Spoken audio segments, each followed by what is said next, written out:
Now, to help explain how the ladder works, I'm going to use the example here with our Salt Lake City Fall Ladder League. I'm looking at the 3-5 pickleball ladder. You have a main menu that's right here as far as main, details, matches, challenges, proposals, stats, comments, and facts. So you have those different menus that you can go through, but we're on the main page, which shows you the teams that are on the ladder. So for example, you have number 1 team here, number 2, number 3. Now you can see I'm playing in this ladder and I'm at 3rd place right now. There's 2 teams above me. Now, as far as the ladder rules are, you can challenge 3 teams above you or 3 teams below you. If you look at the challenge mark on each team, it's green, means that you can challenge them. Obviously, on yours, you can't challenge yourself, which is the reason why there's a do not touch, the symbol there. Now, if you move on down further, you'll see that there's yellow check marks on these that are below the 3 team threshold. Now, in this ladder league, you are given 2 wild cards, which means you can use that wild card to supersede the rules of playing only 3 above or 3 below.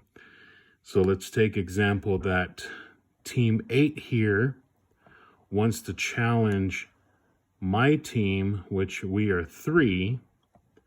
That puts them out of the ability to challenge us normally. So they would have to use a wild card to challenge us. Now, the wild card advantage means that if number 8 beats number 3, number 8 jumps all the way up to 3rd place, and everyone else from that point on moves down 1 slot. So that's the advantage of this ladder league, is you can use those wild cards to move beyond the 3 that are above or 3 below. Now, as far as the ladder itself, it is customized to where if you don't play a match within 7 days, it will automatically drop you 1 slot. So say, for example, I go 7 days without playing at number 3, I will automatically drop to number 4. So you got to be careful with those. Just make sure that you're playing within 7 days. As you can see here, team 5 here has gone 13 days without playing. That means they've dropped 2 spots from that point. So as you drop, the team below automatically goes above. So that's how this ladder is structured. It's structured so you can compete and that you play, and you're not just sitting at the top just waiting for people to challenge you. So you can, as a team above, challenge someone below. And the reason you do that is to keep that team below. Now, going back to the wild card, that example of number 8 challenging number 3. If number 8 loses to number 3, they stay at number 8, but they lose that wild card. Remember, you're only given 2 wild cards in this 2 months that the ladder league is going. So you can wait till the end, close to the end, and challenge whoever's at top. Or remember, it's the top 8 teams that go into the playoffs. So as long as you're on number 8, you'll be good. If you can see here, in this particular ladder, there's 12 teams. So these bottom 4 teams are going to want to try and work themselves up to number 8 at least, so they can get into the playoffs. Now the playoffs is going to be a double elimination, which means this ranking is going to be the way you are seated in the playoffs. So number 1 is going to play number 8. Number 2 plays number 7. Number 3 plays number 6. Number 4 plays number 5. And you go into a double elimination format. So the winning bracket plays best out of 3 with games to 11, win by 2. And the losing bracket, consolation bracket, is going to play 1 game to 15.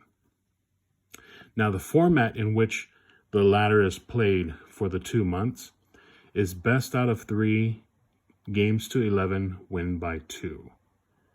So another thing that you can do is if you were to challenge, say for instance, I'm at 3 and I challenge number 2 and I lose, I stay at number 3 and they stay at number 2.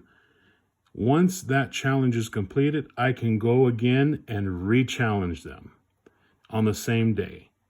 As long as you've played that match, you can re-challenge that team as many times, and you could play as many matches in a week. So it's not structured to where you just play 1 match a week. You can play as many matches depending on how your body can hold up. There are teams that have played 3 matches in 1 day, and I promise you, they will not be playing the next couple of days. It is strenuous, especially if you play all 3 of the best out of 3, and you play 3 matches, that's 9 games. So unless you're taking timeouts, going to lunch, and coming back and playing it, it's going to be tough. So that's that.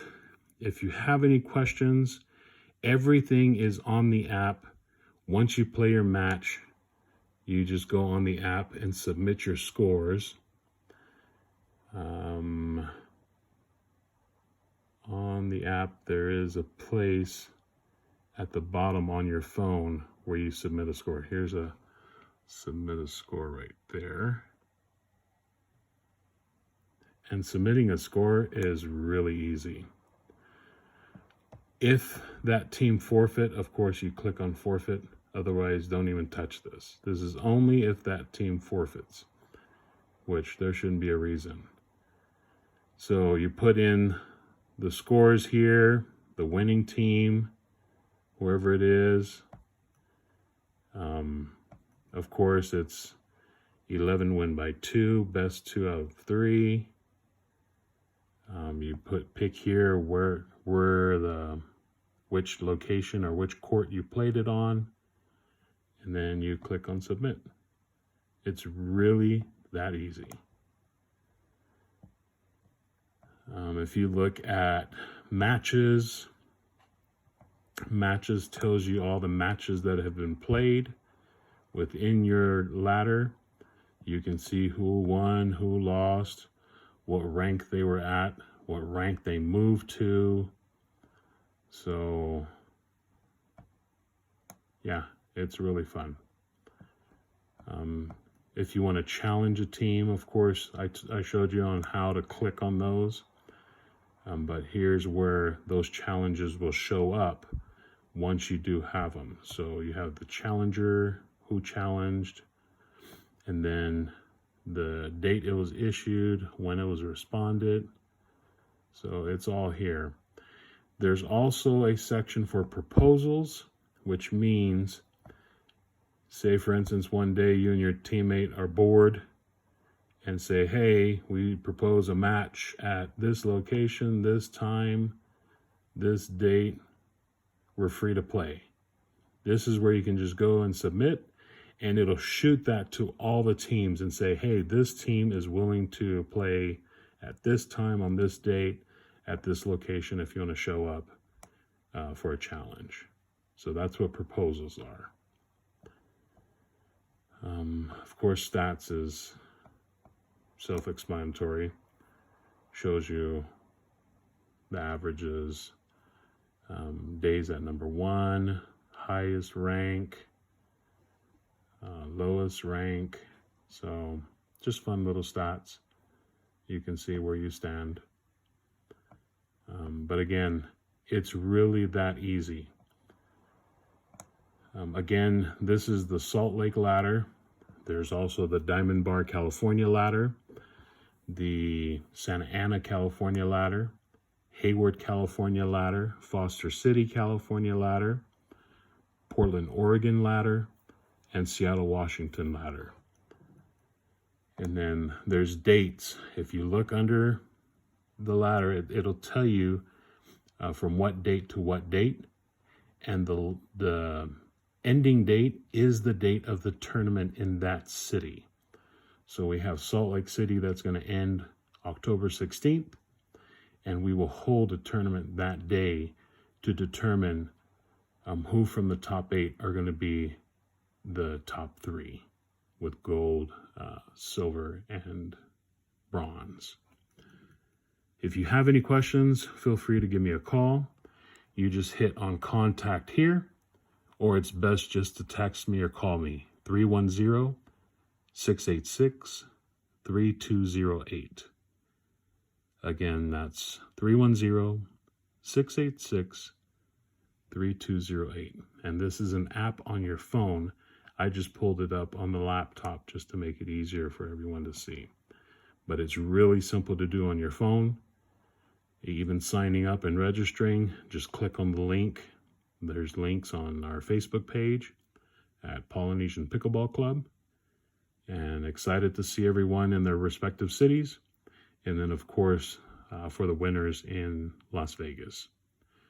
Have a good night, and look forward to seeing all of you on the court. Happy dinking.